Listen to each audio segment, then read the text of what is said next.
Hello, everybody. Welcome back to the ESL Hearthstone Legendary Series. Once again, I'm T. Cutie Sanders, joined by Greetorp, and we are one game away from determining who's going to be joining us at the Legendary Series Land Finals. Very excited because, of course, the two guys that have gotten into this final spot are the two guys that I would say I am most familiar with. Of course, they're two of the most famous names in Hearthstone. Yeah, they were the two invited players for this week. This is the first time out of the 4 weeks of Legendary Series Season 2 where we've seen a final that consisted of both of the players that were invited. And, of course, it is Amaz and Reynad, the owners of Team Archon and Team Tempo Storm, respectively. We can take a look at the bracket there on your screen. The players these two finalists rode. We saw Tuwit, Modern Leopard, Dominus, and Luigi's battled out for their elimination spots.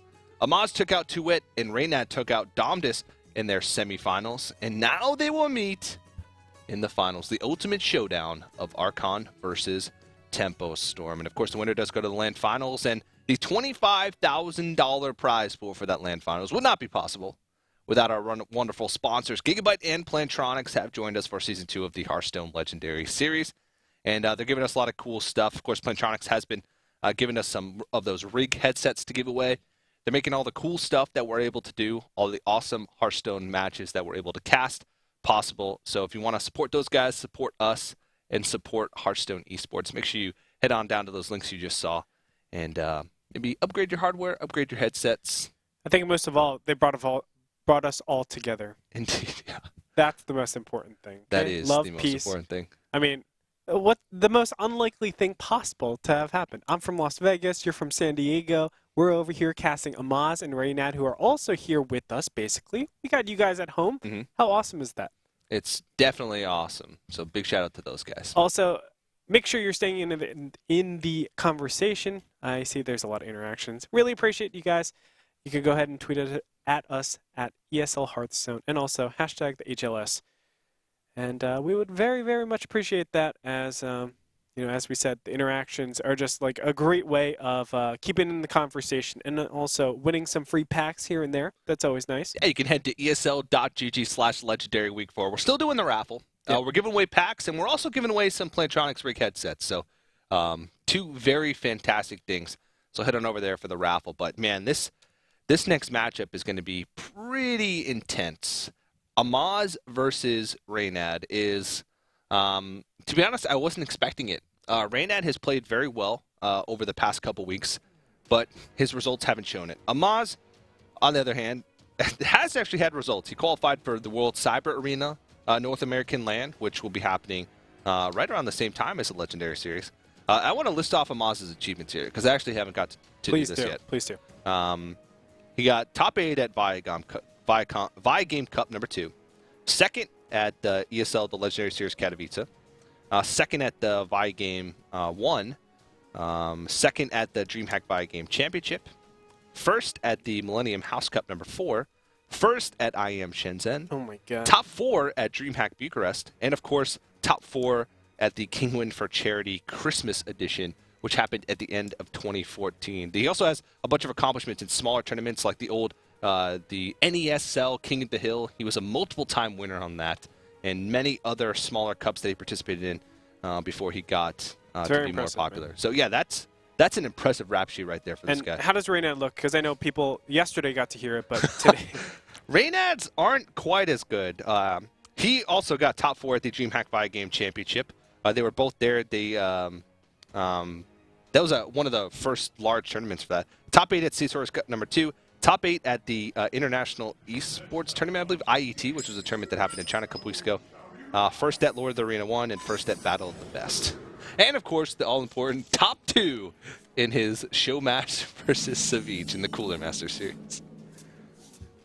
Top 2 in a It's hard. tournament. You know, we were talking about how Reynad's achievements haven't really matched the caliber of play in which he really produces out here. Yeah. But, you know, law of large numbers, we are expecting great things from Reynad. I mean, he definitely has the capabilities of playing at the very top, as we've seen in the past. Just results aren't coming together. So, I mean, time is going to be the real test, whether or not Reynad could actually win here, whether he can move on to the qualifiers. I mean, that's his ultimate goal. He really wants to prove to be honest, the hater's wrong. And he wants to get some big wins. And I think, he is a little bit burnt out from, I shouldn't say burnt out, but jaded from losing all the time. I don't know if he's jaded from losing or jaded from just feels burnt out from playing in general. Yeah, I mean, it's definitely like components. Yeah. Like, they're all components of a larger thing. Yeah. You could just tell in his interview that, he has a lot of energy with it. Why? He has lack of confidence for sure. I mean, Reynad, lack of confidence. Good one. It's true, but I mean, you saw how he almost looked defeated in his interview. Yeah. He's definitely shown that he wants to focus more on his brand other than his play. It really makes you question. Anyway, let's get into the game right now because we are with a handlock versus. This is a Hunter? tough matchup for the handlock player. I would say so. There's just so much pressure that the mid-range hunter can put on, and they have so many ways to deal with these big threats. They have silences for the Twilight Drakes, Hunter's Mark for the Mountain Giants. They can build a big board that's really tough to deal with. Oh. And then on top of that, they can do burst damage from large amounts of health. Like next turn, Amaz has lethal. So what's crazy is that there's still no taunters in here. Yeah, he does have anti-Keelbot, which seems to be the play. Yeah, but that's it. anti-Keelbot's going to come out, and then Amaz is just going to clear it off and then put him back at 14 and set up lethal for the following turn as well. So it'll sort of be in the same position. So Dark Bomb Owl it gains him more effective health than I think anti-Keelbot would in the long run. All right, passing it on over. I mean, he does have that Mountain Giant, so he kind of... It is Freezing Trap. Wheezing. He does kind of want to let the Mountain Giant flourish, because if you're at 8 health and you can put down that Mountain Giant and taunt it up, it's a good position. Also, he's at that critical 6 count where he can potentially put down a Twilight Drake and put down the Mountain Giant and taunt both of those up. And if there isn't direct damage, there are things that can be done. Mm-hmm. Looks like he puts him down to less than 10, which is... I shouldn't say ideal, but it activates. And still no taunt. He still has Molten Giant and Anti-Keelbot, so he's still going to be in a decent position. He's going to be at 15 health with the Molten Giant on the board. But let's see, how much damage can Amaz do next turn? He has 5, 6, 7, 8 from Hero Power. Mm-hmm. And then Quick Shot has another 3. He would have Quick Shot for 11, and then Unleash the Hounds for 2 additional. And he would not have enough mana to do that, so most damage he could do would be 5 plus 6, 11 damage. Brings him down to 4 if he does go for the anti-Keelbot, which I think he almost certainly has to. I mean, if you go like Dark Bomb or something, you're asking your opponent, do you have 3 damage? Do you have a kill command? Do you have a kill command? Do you have a Quick Shot? Do you have a Charger? Of course, he knows he doesn't have a Charger because it's not face hunting. Yeah. But still, whoa! All right. Well, that's game. Yep. All right. Amaz once again takes a super quick victory with this mid-range hunter. He has such a high win rate with this mid-range hunter over the course of this tournament. I mean, granted, this matchup is pretty one-sided. The mid-range hunter has such a big inherent advantage just because a lot of times handlock can never stabilize. Because what happens in that matchup is you get to those points where, okay, you play Molten Giant and then you play Healbot. Against other classes, those classes run out of damage. Like if he gets a Paladin, once his True Silver and his Consecrates are gone, he doesn't have any burst. Yeah. Hunters never run out of damage. No, they do not. Especially mid-range hunters. They just don't run, it takes a lot for them to run out of juice. And I think a lot of times in Constructed, I see that the zombie chows are actually cut a lot of times, or at least, they go down to 1. So it's not like you have like early game to actually start contesting a little bit earlier. Yeah. It just makes it so much harder. It's just a bad position for Warlock to be in. That wasn't even that explosive of a start for Amaz. It could have been a lot worse. Yeah. And it's mid-range. It's not even face. Yeah. So face is like turn 4, you can die. Yeah. It's terrible. Or Mech Shaman. So Amaz still has Druid and his own handlock to find wins with. So I'd imagine he'll just, if he goes with the same strategy that we've seen a lot of players going in this tournament, saving the Druid for last, then we're probably going to see the handlock next, which I think Amaz has actually been going for that type of style as well, where he throws out the handlock after his hunter. I mean, I think it makes the most sense because you're basically giving your druid the most times to get the combo out. Yeah. Right? Like, that is a surefire way. You're basically doing anywhere from 14 to 22 damage. So you're asking yourself, can I get my druid to deal 10 damage to my opponent's face or 15 damage to my opponent's face and then have the combo at the same time? And you give yourself 3 chances. That's putting yourself in a really nice place. So it is going to be handlock versus handlock. I'd love to see like the tiny little differences between the two of them and the two of the handlocks. Because I know Reynad runs double Shadow Flame. He really likes that card. A lot of players have been cutting the second Shadow Flame for some, like a bigger threat. But Reynad actually tops out pretty high as well. He runs double Shadow Flame, and he also runs Rag. I believe he cuts 1 Hellfire. So he, instead of running 2 Hellfires, 1 Shadow Flame, or 2 Hellfires, 2 Shadow Flames, and cutting some of your top end, he keeps his top end, runs double Shadow Flame, but cuts 1 of his Hellfires. Okay. Whereas I think Amaz is more standard with double Hellfire, Shadow Flame. Yeah. And I think Amaz, I can't remember if Amaz had the Zombie Shower or not, had the early game. I'm not sure either. But keeping Ironbeak Owl, Mortar Coil, or having Ironbeak Owl, Mortar Coil is a pretty big deal. Just to be able to deal with Twilight Drakes. Super effective way to deal with Twilight Drakes. Agree. It's a very nice start for presumably Amaz, right? On the bottom? Yeah. I don't know. Because they both have all golden decks. Yeah, it looks like it's Reynad on bottom. Okay. I'm sorry. It switched. Yeah, okay, yeah. So Reynad's on No, top. yeah, it was Amaz. The webcams match up with their mulligans. Gotcha. All right, just going to be a couple of taps for the beginning stages. Nice and quick. It's a rough hand for Reynad.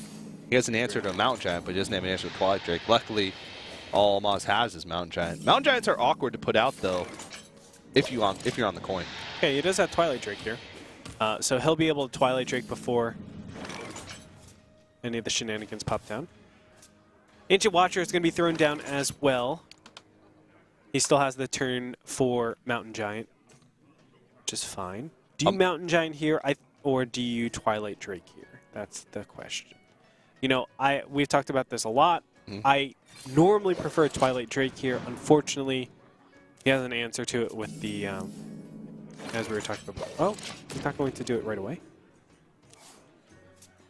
Yeah, because it'll mess up his Mountain curve. Giant timings, yeah.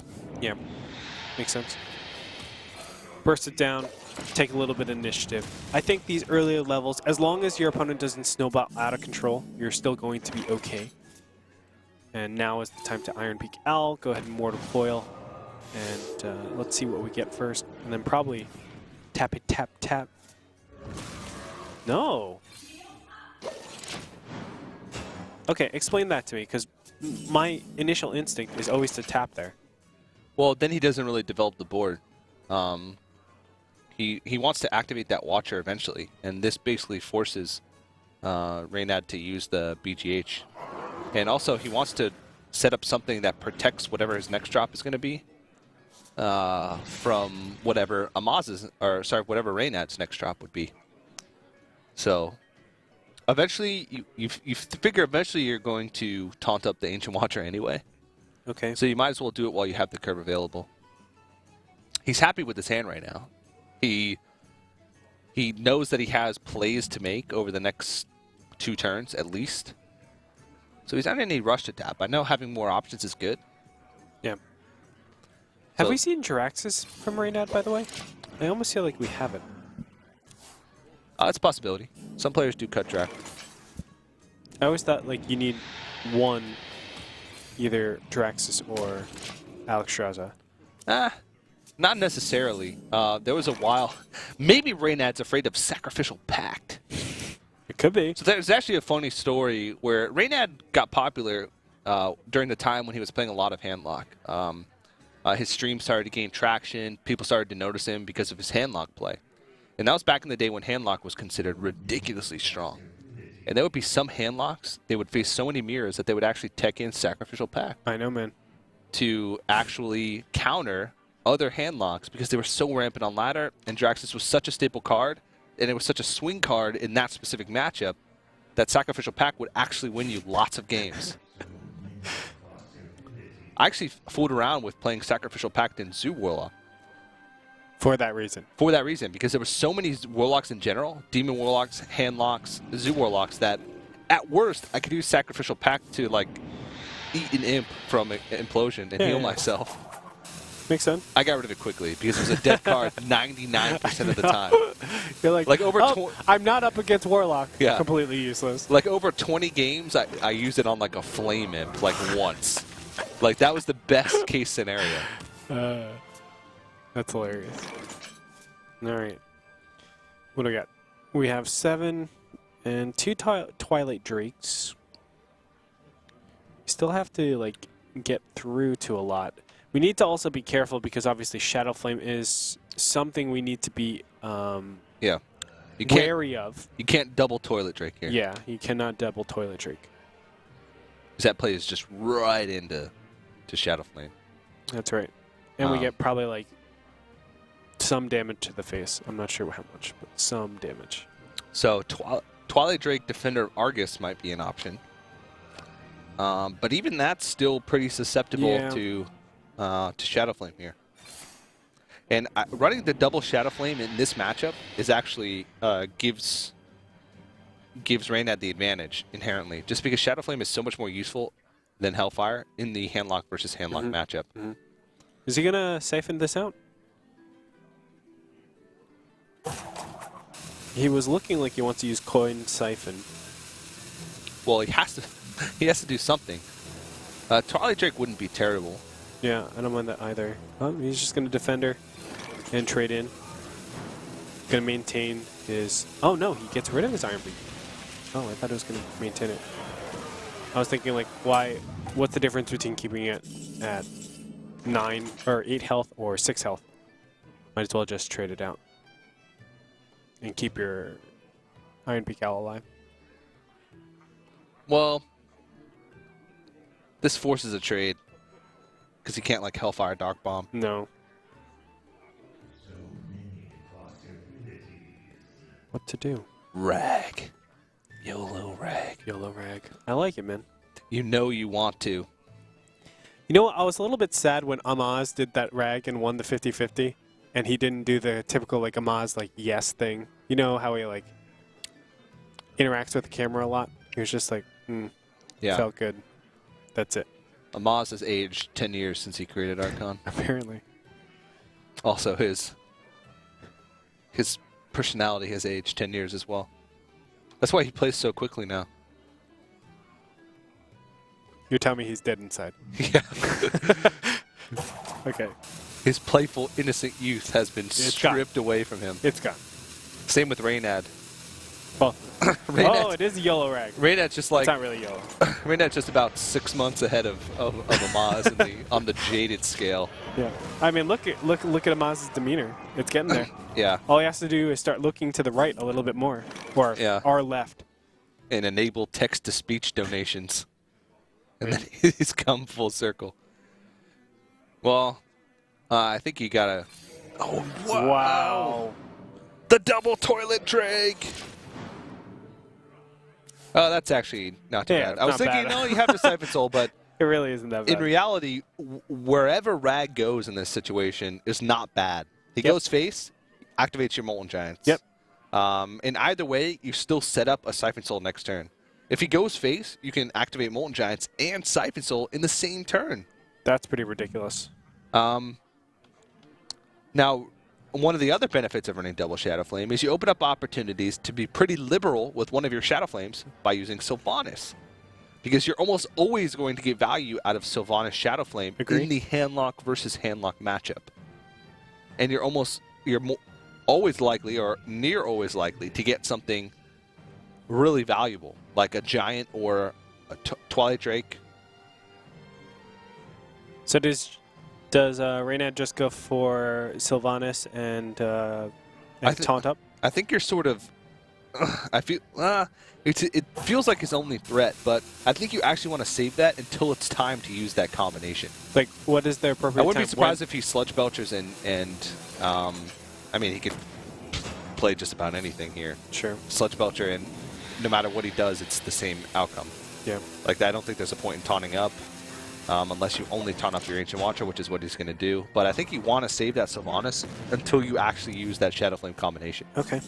Okay. Rag hits the Twilight Drake, basically silences it, brings it down to 1 health. Yep.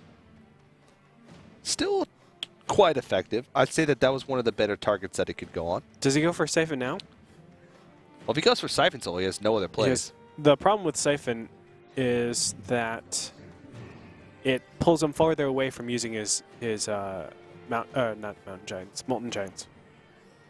And that's one of the big problems, I think, of Siphon. You know, we were talking about it yesterday.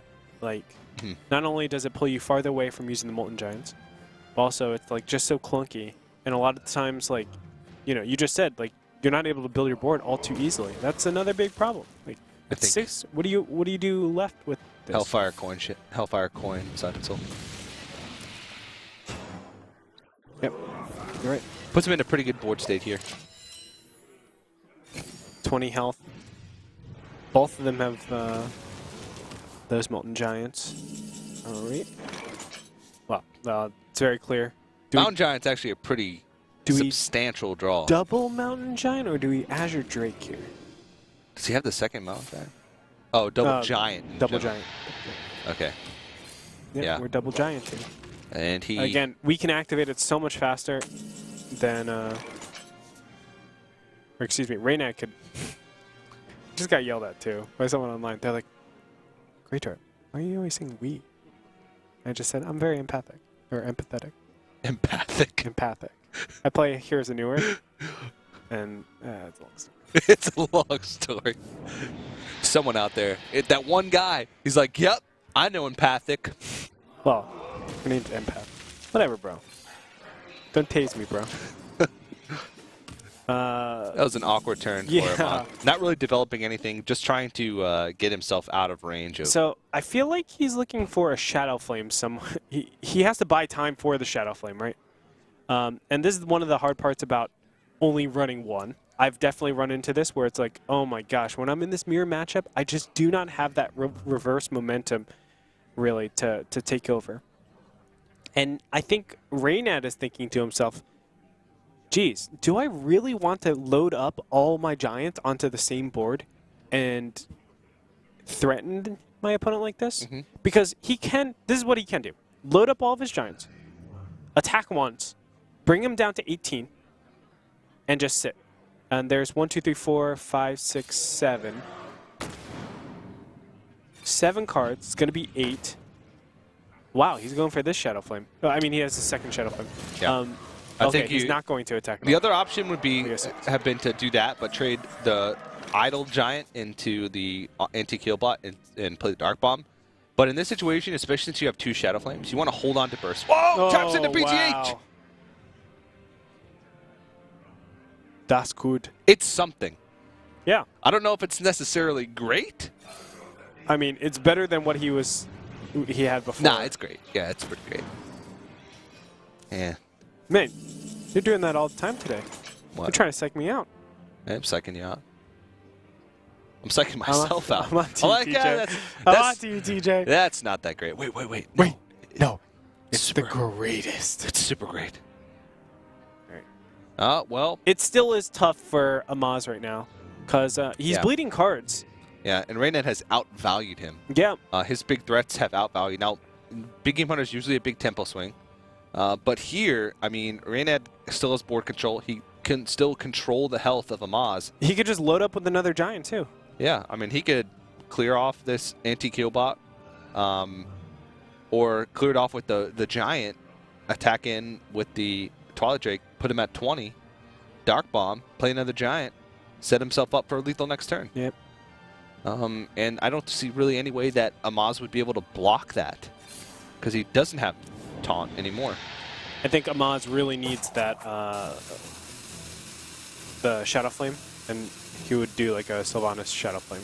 Yeah. And be able to steal. Well, does the Mountain Giant hit? No, right?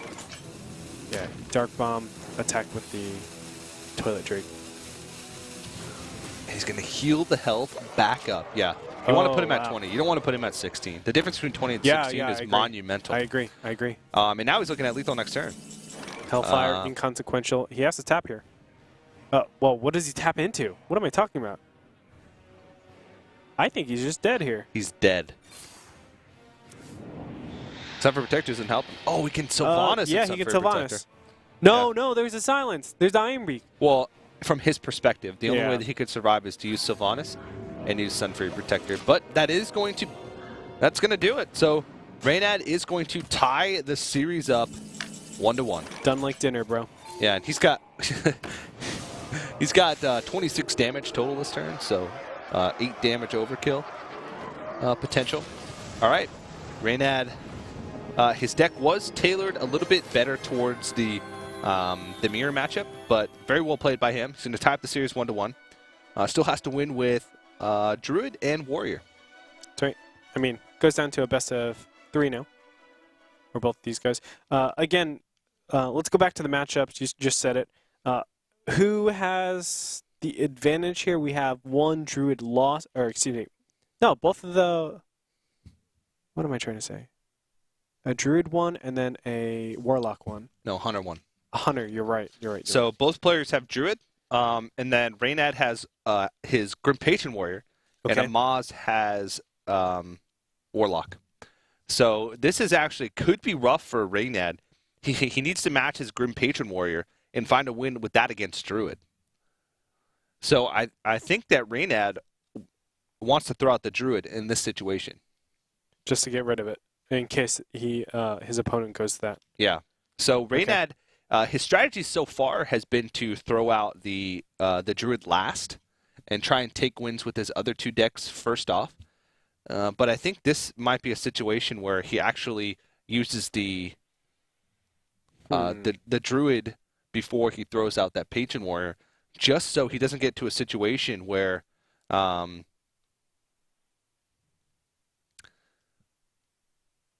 his Grim Patron Warrior has to find a win against Handlock. Because if he throws out Druid, no. It comes down. It's tough, man. At the end of the day, Conquest, you have to find a win with. You have to win with everything. Yeah. It's all about mind games. If he thinks that Amaz is going to go Warlock, he should throw out Druid. So, what do you think, for both of these guys, what do you think has the lower percentage to win? Obviously, the Druid versus Druid is mirror matchup, so it's Druid Warlock or Druid Warrior. Well, and you're saying, on paper, Amaz should have the advantage. yeah. Just because Druid versus Druid is 50-50, and Warlock versus Warrior, Amaz has a significant advantage. Okay. I don't think Grim Patron Warrior has enough of an advantage over Druid to overcome the advantage that Amaz would have with the Warrior. But it's hard to say because Druid also does well against Handlock. So if Reynad gets Druid right... It all depends on the matchup. He throws out Druid right... No, he's going to throw out Warrior. I was thinking if he throws out Druid right here, he gets actually the most chances. But he might actually just put... No, that's wrong. I'm incorrect about that. He should throw out Warrior here. It doesn't matter. In the end... It does matter. He'll have to win a bad matchup regardless. But at least this time he gets 2 chances to do it. Yeah. There's a chance where he wins with Druid. No, he loses with Druid. There is a way where he wins with Druid, he picks Warrior, and then win. Okay, maybe not. Nope, because he would still have to. More. He would still have to beat the Handlock. You're right. So the thing about the thing about Conquest, where you get to this sort of mind game stage, is eventually you have to win with all 3 of your decks. Mm-hmm. If you throw out Druid in this situation, and he throws out his Handlock, and you beat his Handlock's still on the table. You still have to beat with your Warrior. You just get 2 chances. Yeah. Okay, you're right. And I mean, Amaz, there's a lot of players on ladder who are teching in Acidic Swamp Ooze in Handlock. I have seen that. Yep. I have seen that. I've done it myself as well. I know Dog does it pretty regularly, and Dog has been top 10 legend in NA multiple times this season with Handlock.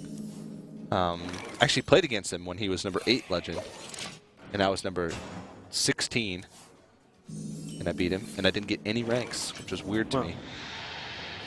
The MMR difference between number 16 and number 15 was so large that beating number 8 didn't get me to number 15. That is really crazy. It is pretty crazy. But at the beginning of the season, it's quite wonky. It was like on the 5th, so it was very short window of the season. But there's most of the handlock players that I've seen have been putting in Acidic Swamp Ooze, which makes the matchup even harder for the Grim Patient Warrior. A matchup that is near impossible already, unless you tech in Commanding Shouts as one of your draw mechanics. The only way you do it is if you put so much pressure on early on and then close the game out with like Death's Bite and Grom. Or you make a big Grim Patient turn and your opponent does not have Hellfire or Shadow Flame.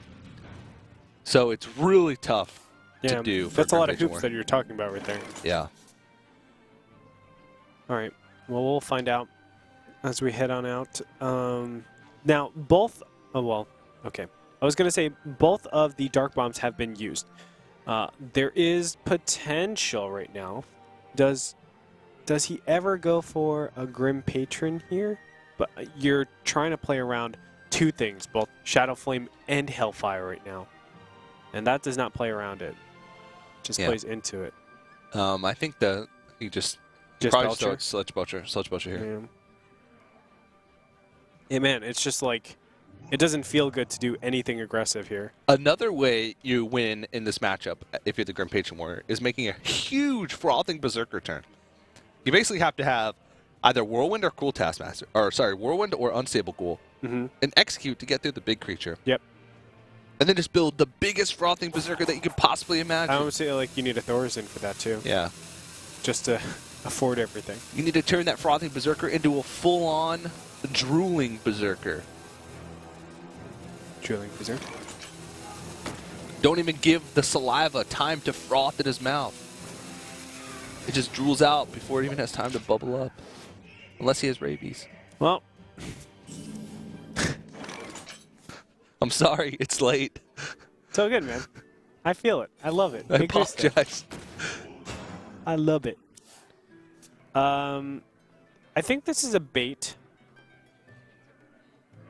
He's basically trying to get Reynad to use as many things to buff up this, or to expel as many Grim Patrons as possible. I.e., he wants him to throw down stuff like his Unstable Ghoul, Whirlwinds at this point. Because he's kind of making it like, oh, well, why are you leaving my Grim Patrons up there? Does that mean you don't have AoE? Does that mean you don't have Hellfire or... Well, this amount of Grim Patrons is not that scary. With no activator on the board and... I mean, turn 6, you could throw down activators such as your... Whirlwind. Yes. That's pretty much it. Well, you could also throw down, what's her name? The Charger. You can Warsong Commander and Unstable Ghoul. But that's overextending. And, I mean, I don't think he's going to overextend too much into this. At the end of this turn, he's going to be left with just 2 Grim Patrons. Because I'm sure that he's going to trade one of these into the Ancient Watcher just to protect himself against Shadow Flame. Okay. He's going to gain lots of armor, though. Let's find out. Yep, you're right. There still is a second Ancient Watcher plus a Shadow Flame in the hand. Is that to be played right now? Do we ooze? Ooze. I don't think you can ooze and then Shadow Flame the ooze. And then coin out Mortal Coil. I don't love that. Ah! You turn the coin into a card, effectively. Yeah. But I'm not sure how... Yeah. You can always kill the Armor Smith, though. There's no need to actually push... could be like an Acolyte of Pain inside your hand, and then like he uses his Death Rattle. No, I'm sorry. The Death Rattle will kill the... You don't need to coin.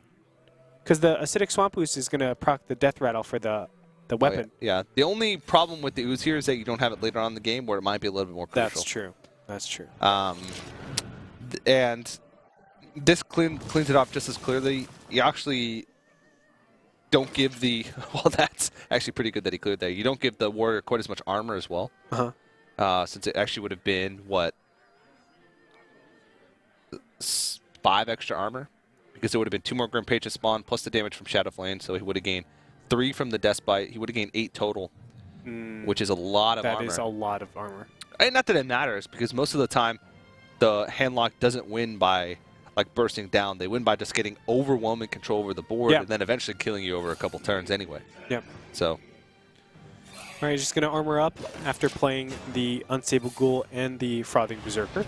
Ooh, he's got Warsong Commander and Grim Patron next turn combined with the turn Death Bite. So how much damage is this? Okay, let's calculate. So if no taunt is played, he could 4 damage from the Death Bite. Yep. 6 damage from the Grim Patrons. At least if there's a... Well, I'm saying if nothing's played on the board. Okay. Oh, it doesn't matter There anymore. it goes. Stop the calculations. That's still a scary Frothing Berserker. Not too much. Oh, well, second Death Bite comes right on time here. Cannot complain with that. Well, what is our turn? We're 1 mana away from it being beautiful, right? Oh, okay. Warsong Commander, Grim Patron. Okay. Throw the I see Frothing it. Berserker into the Sludge Belcher. Yep. And then Grim Patron into the Sludge, Unstable Ghoul into the Acidic Swamp Ooze. Then you'll have 4 Grim Patrons and nothing else on the board except for a 2-health Warsong Commander. It seems reasonable. The other way would be to develop the Death Bite here and clear everything off the board You don't wanna except keep- for a 1. You'd have a 1-health Frothing Berserker Yeah. and a 1. You could also keep the Frothing Berserker, go for the trade into with the Ghoul. Yeah, like this. Trade the Ghoul. You have that. Sack both of the... Well, one of the Grim Patrons in. Yeah, that's true. With the remaining Grim Patron, you're getting another one. Mhm. I think that's what he's going to do. And That's that a is lot of damage. That's not lethal, is it? No. That's 14. It's going to be 16, Oh my god. 17, he was 18, 19. Was he able to play this? Yeah, I think so. Oh, The Spectator animation- Client yeah, is a little bit later. Okay. Yeah. The animation just didn't finish. Got but me scared. he did finish this Wow. turn. Oh, he didn't get his Missed- last attack. Oh, the Hellfire off the top! No. Oh my goodness gracious. Oh my gosh. That's heartbreaking. Well. Oh. That's right. Reynad gives us a slight smile. But I mean, Handlock's out of cards. Yeah. So And you can Death Bite this down here, throw down Sludge Belcher, next turn, and next turn set up for a pretty good turn with Battle Rage. yeah, that's true. That's very true. Go for face, Yeah. and we're looking for Gromash. Oh wow. Is that good? Thinking, Do you need to do that right now? I think that might be the only play right now. The other option is to Twilight Drake, Sunfear Protector. But, okay, let's just think. no matter what mean, you do, you you're die dead. to Grom. Yeah. Because even if you Twilight Drake and Sunfear Protector here, You still, yeah. the Death Bite goes into the Twilight Drake and kills it because the most health it could be would be 5. The Sludge Belcher goes into the anti-kill bot. So I think and then we have to Gromish. Drax this then. Yeah, and so Draxus gives you the best state right now. There's less things that kill you from hand. This would be pretty great if Reynad wins this, because this would be going into a rough matchup, having Druid as his only card left. Let's find out. Slam. Wow. That is the least useful card and the big problem. So he's going to go for the Battle Rage play, regardless, just because He has this is to. the only way he Yeah, can he has get to. two draws out of this. Oh, that's so brutal. We know that there's going to be a Twilight Drake tap, and Sunfear Protector at the very least. So he's Yeah. going to have a 4/3 and a 6/6 taunted up. Still called a tap when he's Draxus? Oh, that's true. I guess you're tapping the button. You are tapping the button. You're tapping that Infernal. Mortal Coil. Not going to play the Mountain Giant. No. And he's going to... Oh, it's a 4/4. I'm sorry. Yeah. Sorry, I forgot the card draw. And I don't know if Reynad's ever going to be able to get through this. Okay, so he needs to slam, get an execute, Slam into execute, and then... Oh, he can clear it off He with a can- Cruel Taskmaster, yeah. Yeah, but... Well, he still needs to slam. Slam the big guy. Yeah, to be honest, slamming the Twilight Drake might be better. Really? Because what if you don't get an execute? Oh, no, you can You can still hero power. Yeah, Or not hero power. you can still Cruel Taskmaster and axe it. Correct. But to be honest, I'd slam the Twilight Drake, because most of the cards that you're going to get would be better off for you slamming the Twilight Drake, because you can clear the Twilight Drake off right now without having to use any of the cards.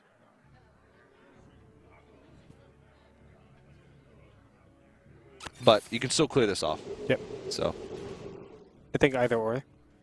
Oh yeah, well timed. That was not serious. That was the opposite of it. yeah. I was using sarcasm. Well, I for mean, the interwebs out the there. Thorsan is not going to be that great of a Card. It's not going to get much value out of the effect, Well, the whirlwind becomes 0. but it's but it's still a body. It is. It is. Whoa. Wrong way. That would have been a mistake. The one thing that Reynad does have going for him is that Amaz has lost his card engine. He's lost his tab. Yeah, that's true. He's going to get a 6/6 every turn, but he's not going to get any additional cards. So, And there's still 25 life, so we're looking at like the 2 turns. and he still has 2 executes somewhere in his deck. Yeah. And Dr. Boom, interesting spot. I think we boom hero power here. I think that's like All right. So how do you go about clearing the board though? yeah. You want to get rid of this Thorsan because it represents a pretty big threat with being 5 damage. So you throw the Twilight Drake and the... Oh, man. Do you keep the taunt preserved? No, because an execute just kills you. Execute a whirlwind, a cruel taskmaster. So you throw the Twilight Drake and the Sunfury Protector into the Emperor Thorsan. Use your weapon to kill the Cruel Taskmaster. Okay. You'll be at 5 health with a 3 damage. I know. Not looking So good. either you die to execute, either way you die to Grom, but attacking him with your Twilight Drake to the Emperor Thorsan means you don't die to execute. Correct. So... Oh my god. It hurts. Okay, he's not doing that. Instead,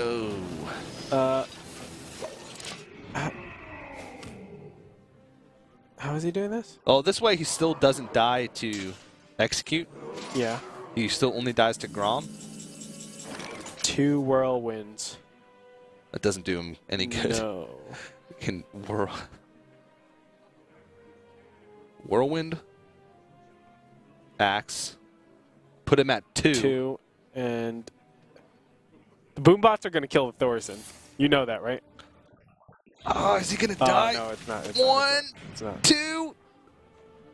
He can't take that 4 damage, That was actually. scary. There's 13, 16 damage. 16, yeah. He has to kill it with the...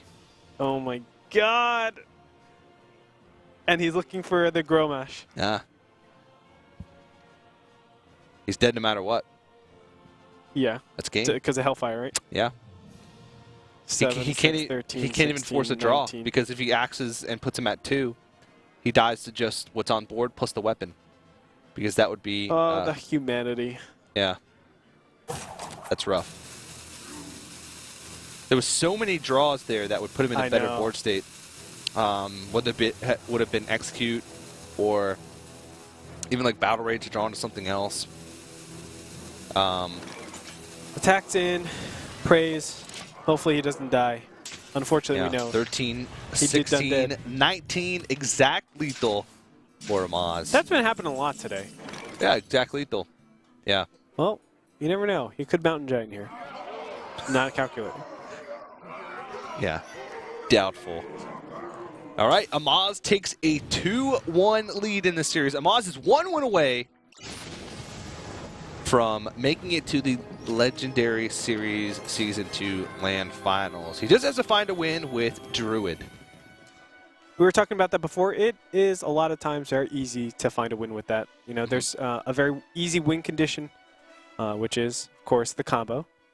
Yep. And when you have 2 chances to get that combo down, magic can happen. It can. Miracles can happen. Yeah. And Miracles. I've already sang it yesterday that I believe in miracles. You want to sing it again? I believe in miracles. Nice. And then you go. Nope. That's it. All right. It's all you, just leaving you out there to try. You're a terrible co-caster. I know. I know. You know, I did the, hey, everyone, and then you didn't say get in here. And then I do the I believe in miracles, and you don't call me a sexy thing. You know, sometimes I don't feel appreciated. Let's move on. Just wipe the screen. All right. Well, Druid versus Druid is going to be the next matchup. Reynad still has to find a win with Druid and Patron Warrior. And Amaz just have to find a win with the Druid one of these games. Okay, let's talk about statistics real quick. Let's do it. 50%, just assuming.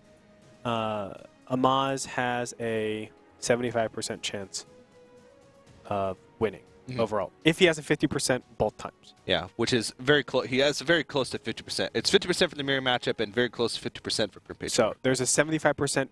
Assuming you just put those percentages in, you know, you get. I mean, it's flipping a coin and hoping that heads shows up one at a time, right? Yeah. So it's actually a 75% chance that happens. Yeah.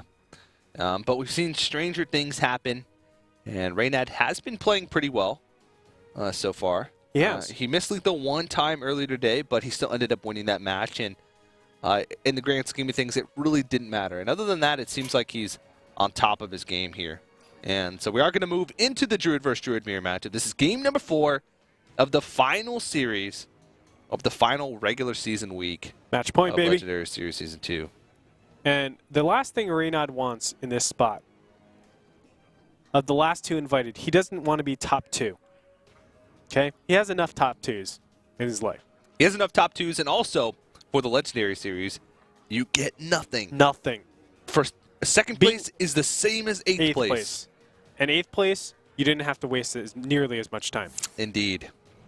So it would behoove him to start crushing face, taking names, slaying dragons, etc. Well, we've seen this powerful start from Reynad be successful. In the past, with the Innervate Shade, he actually won his final game against Domdus with that exact start. Yep. But having a turn to Hero Power as the follow-up is not quite as strong. No. I would say it would be less than strong. It would be weak. Yeah. There's my commentary for today. Thank you. Still, he has a plethora of turn 4 plays. We did see Reynad last time actually start activating his Shade as soon as he hit 5-5. Yeah. We'll find out if that happens again. Shredder will pop out here. The nice turn 3 play. I should said turn 4, but I meant turn 3. You guys know. Against Druid, you can actually activate this on turn 4 because what you do is you force your opponent into an awkward situation where you want to swipe? Go ahead. I still have a mini up on the board. and it makes them float a mana. Like this turn is actually super awkward because you either use. Oh, it's just gonna throw out the BGH. It's just gonna get keepered. Is that in preparation for a boom? Like, what is he doing for turn 7? Yeah. It's in preparation for a boom. I mean, this other play that turn would just be to silence the Pilot Shredder, which would just trade into anyway. Wow, unreal right now. Yeah. Unreal position. So much pressure being put on by Reynad here.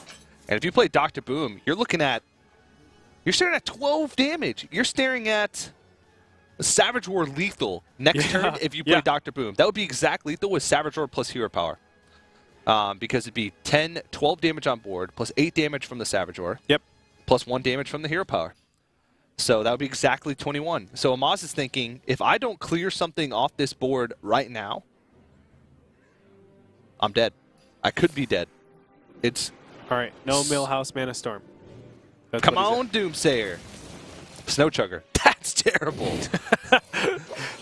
He does get to silence the Shade, though, which is actually a pretty big deal in the saves him 3 health. That's sure. 5-drop, throws down to Belcher. I mean, man, Reynad has been, other than that turn 2, everything's looked beautiful so far. Yeah. He's been able to, command board presence. And as you were saying, like this Druid, it's just about having that first initial tempo, being able to take that board presence, that board control, and then from there, setting up your combos. Like, if this Savage Roar was instead on Reynad's side, game would be over next turn.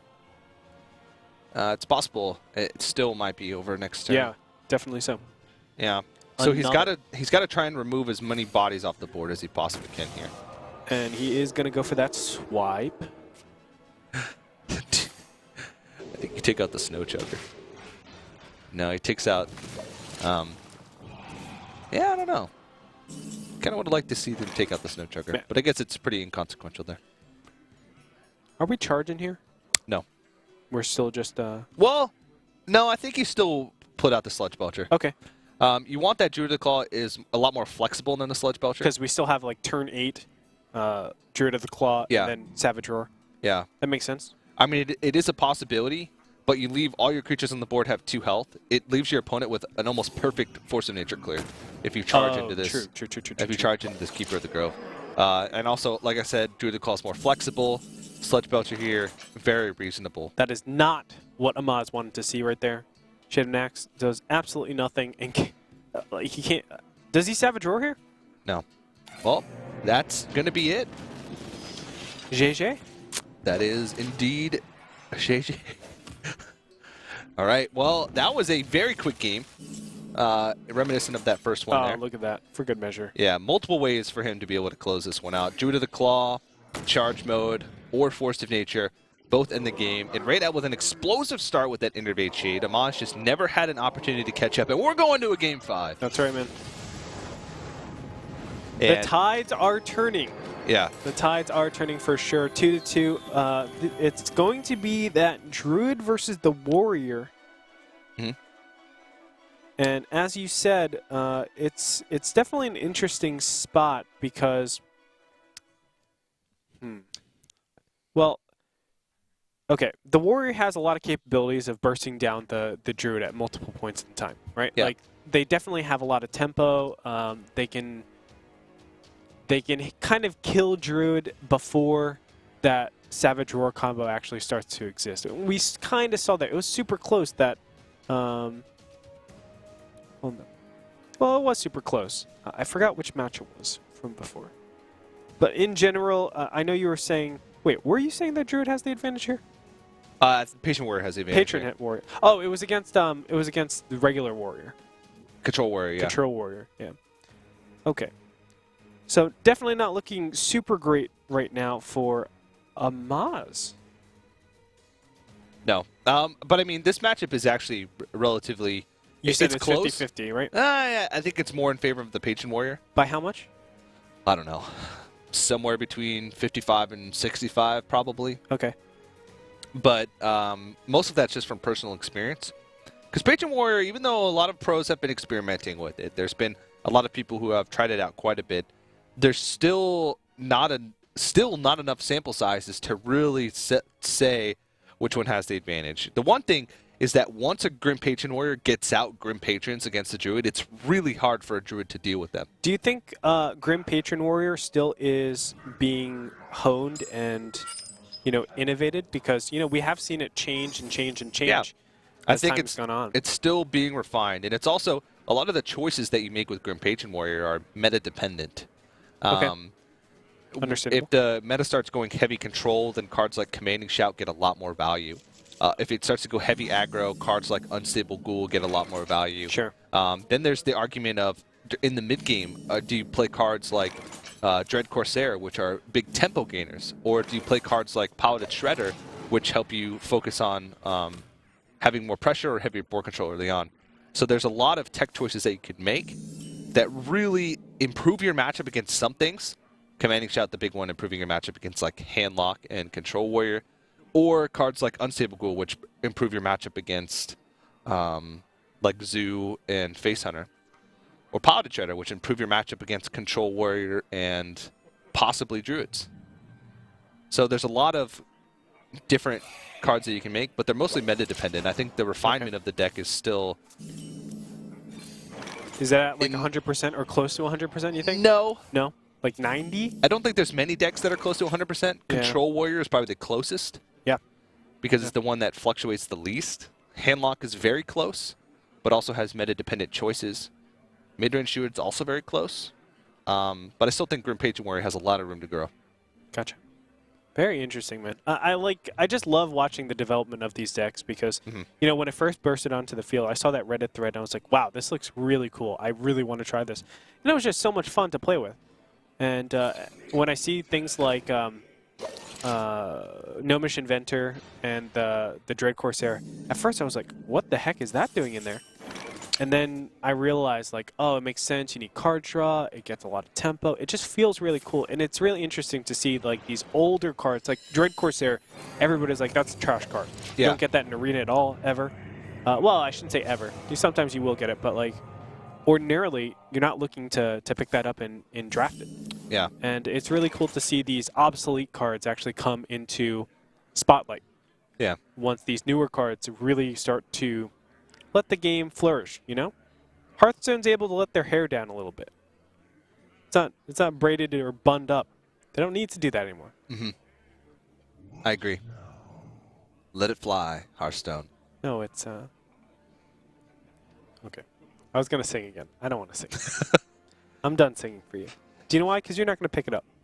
It depends on the song. It does depend on the song. All right, so this is actually super bad of a position for Reynad because Innervate Thorson is so hard to deal with.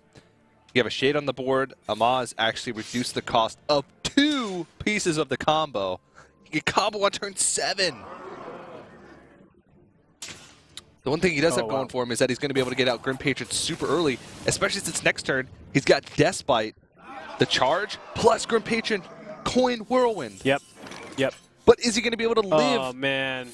Perfectly timed swipe there. I mean, he had 2 swipes, 2 Wraths. Could have easily dealt with that in different ways. Still, having patrons down here is going to be good. 4 patrons! 4 patrons, man.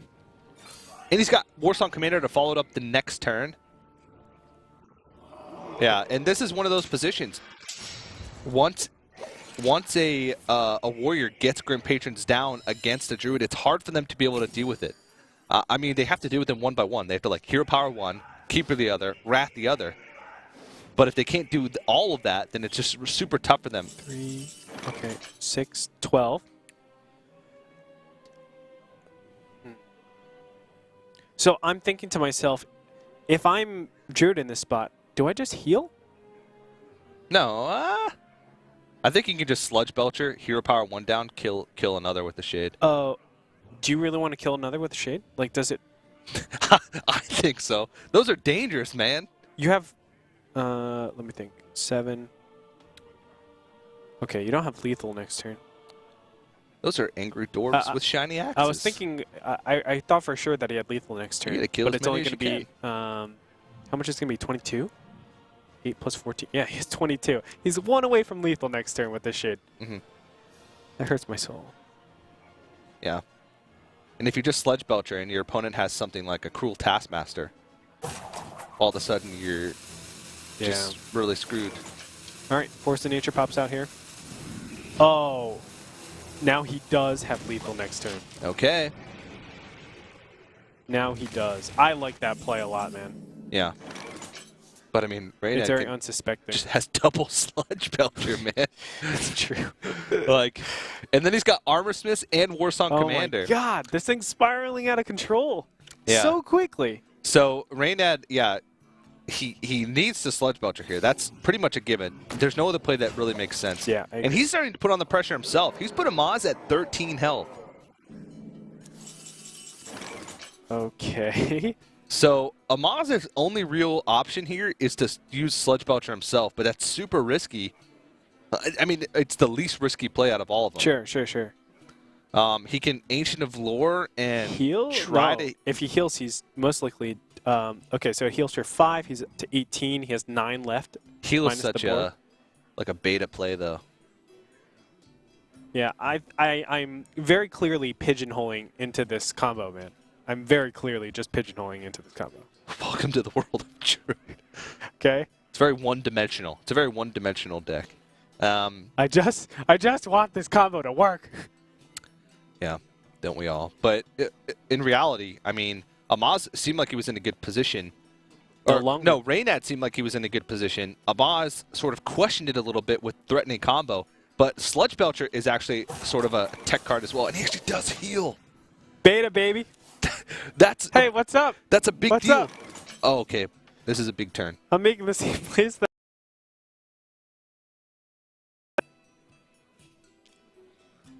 All right. So I don't know what to do here, man. He can't preserve his Grim Patrons. He has to trade him out? Yeah, he has to trade him out. So you trade him out. You take your And to be honest, I think he has to Dr. Armor Boom. Smith Sludge Belcher here, or do you Dr. Boom? I think you just trade him out and then Dr. Boom. Okay. Does he play? Yeah, Sludge Belcher's like so hard to get through with a combo. Yes. Just because you have to get through both iterations, and it's hard to spread the damage. So Shade the next turn will actually be 9 damage. So he would only need to piece together. He'd be at 21 health. He would only need to piece together 13 damage. But there was no way that he could spread apart the damage enough to do 13 with just the force of nature. Or 12? 12. Math! I got you. 12, no, but there'd be no way for him to piece together 12 damage. Fiery Okay. War Axe. Yep, this is... and he's just going to push for damage. Wow. This is crazy, man. This is insane. all right, so we're going to see combo here to clear. Wow. Chow is not going to help. Yep. It has to Can be. he live? Force of Nature, Savage Roar. He could weave in a hero power. He could clear off. How does he weave in a hero power? Well, Force of Nature is Oh, no, 5. just kidding. Savage is 2. so if he Force so of he has Nature's... 3 4s, his 2. This hero power does 3 attack already. And this is regardless of the War Song plus Armor Smith, right? Like, we're not even going to count that in. He's Because dead. that's, yeah, I think he's 100% dead. Even if he clears this board, how All does right. he deal with... So let's spread this damage. Okay. Ancient of Lore and Shade would both go into Sludge Belchers. His face Agree. would go into one slime. One of the Treants would go into The another. other slime, And the other patron. Yeah, no, so he'd be alive. He'd be alive. No, he 5 health. He'd be at 5 5 health health. with 2 damage on the board. You're right. Oh no, he'd be 5 health with... No, he is dead. No, he's not dead. So there's so many draws that win the game. Frothing Berserker, Anything Cruel that deals 1 Taskmaster, damage right now. anything. Boom, done. That's it. That's it. That's it. It's perfect amount of mana, charges too. the face. Anything. Oh, my God. Charges the face with an Acolyte of Pain That's what he needed to to win. win the game. An Acolyte of Pain. And how many times does Acolyte of Pain calculate into lethal and look, damage? Reynad's so happy he's smiling right now. He looks ecstatic. No, really cool, obviously. That was super, super close. What a fun...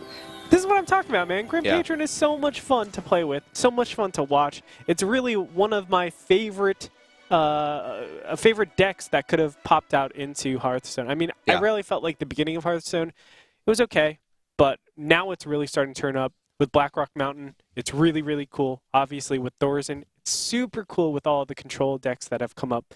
And I think it's just been a lot of fun, man. Yeah. So that locks in the 4th player that's made it through the Legendary Series weeks that's going to be joining us at that Season 2 Legendary Series LAN Finals. We have Kalento, Life Coach, Kabi, and Reynad are going to be the 4 players that qualify for that LAN Finals. Now, Amaz, he will have another chance. We do want to talk about the Redemption Tournament that will be happening later this week, May 14th, 15th, 16th, and 17th. There's going to be a lot of players. Every single player, all 28 of them that played in those Legendary Series weeks. So, I mean, there's players like Shrifecrow. It actually might be 27, Amaz. actually. Because Oh, there's one. well, it's 26. It's 26 separate players, but 28 seeded because Lead Paint and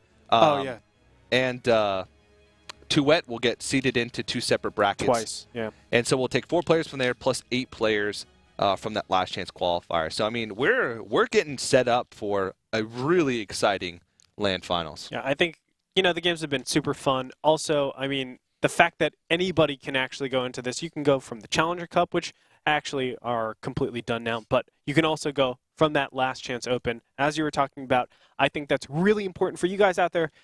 Even if you don't think you're going to win, just go and get some experience. Just try it out, feel other people's decks, see what the meta is.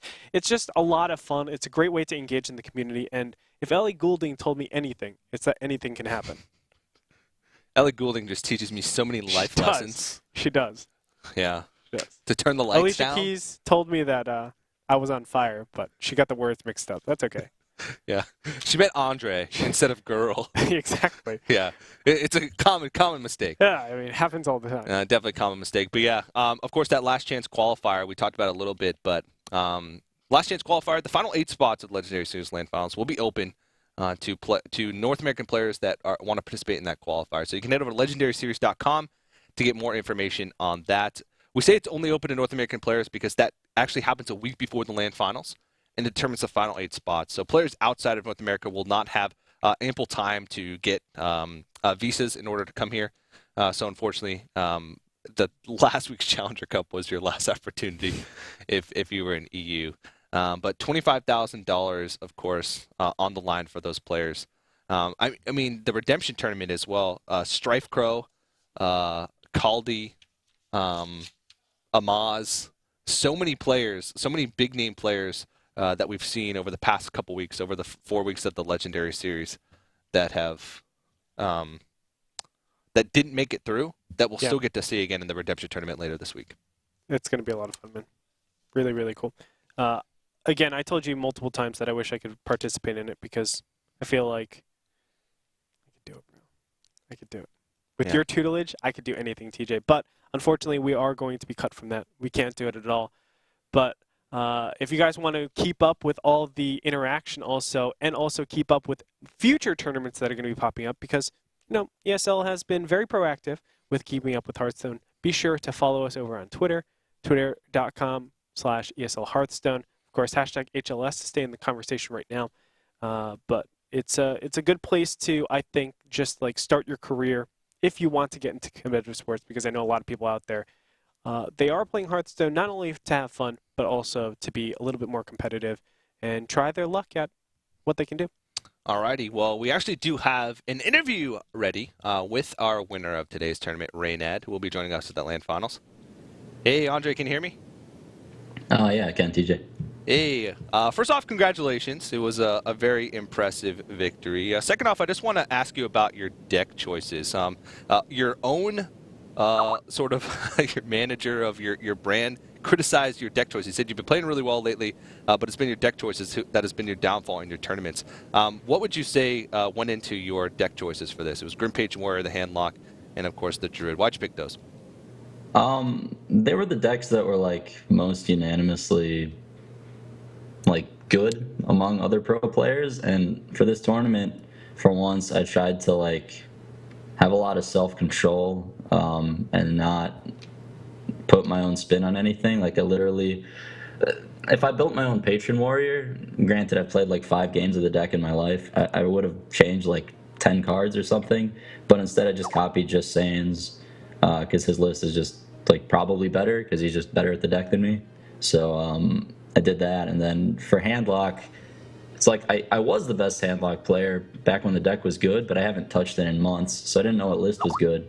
So I made my own weird list that was like 10 cards different, and in the end I just like net deck Nyria's because he's rank 2 or something in Europe, or was at the time. And then for Druid, that one, okay, that list confused me because like two days ago on stream, that's like the one deck I didn't net deck. 2 days ago on stream, I was trying Dragon Druid and like more of a ramp shell with Ancient of Wars, and I was like, wow, big taunts are pretty good against these patron decks that only have 2 execute. So I really wanted to. I kept playing more games of the Dragon Druid deck, and it was good, but I kept like wanting combo and matchups, and I wanted to be more aggressive and stuff. So in the end, I just like took a normal Druid shell, played Sludge Belchers instead of Azure Drakes, and then played Wars in like a normal Druid shell. And I like talked through my thought process on stream as I was building this deck. It was like an independent thought of mine, and I built it on stream, and I'm like, wow, that fixes so many matchups. It's even really good against Zoo. So I brought the deck to this tournament thinking like that was the deck I was least sure about because that was, to my knowledge, my own deck. But then there's like 3 people in the tournament playing it. Like Amaz had Wars in his Fast Druid. One of the guys I played in the group yesterday had it too. So it was really confusing to me that like everyone had it. Yeah, it was Tuet was the other player that had Wars in his. Right. Yeah. So I don't. Maybe they're watching the stream. Maybe they just came up with it independently.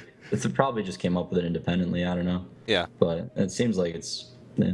Well, it all seemed to work out for you. With this win, do you think it's enough for a paradigm shift in how you're viewing like the future for yourself? No. Every time people talk about competitive Hearthstone, they want to say like how skill intensive it is, and then the people who are like very in the camp of the game is like very skill intensive, and there's these great players that beat variants. They always use players like Kalento as an example. Just ignoring like the 10 tournaments in a row that he has a rough patch for. I want this to be like the counterpoint. The game is all RNG. I had no practice. That was like the first time I played Patron Warrior in my life. I made a ton of mistakes. I missed lethal like twice in the tournament. And, it's esports. I mean, that's the thing. In Hearthstone, it's like as long as your decks don't suck and you're not playing like terribly, you have pretty much the same chance as anyone else. But I mean, if there's a guy that's putting like 12 hours in analyzing matchups, he's a lot more likely to pick the right decks for a tournament.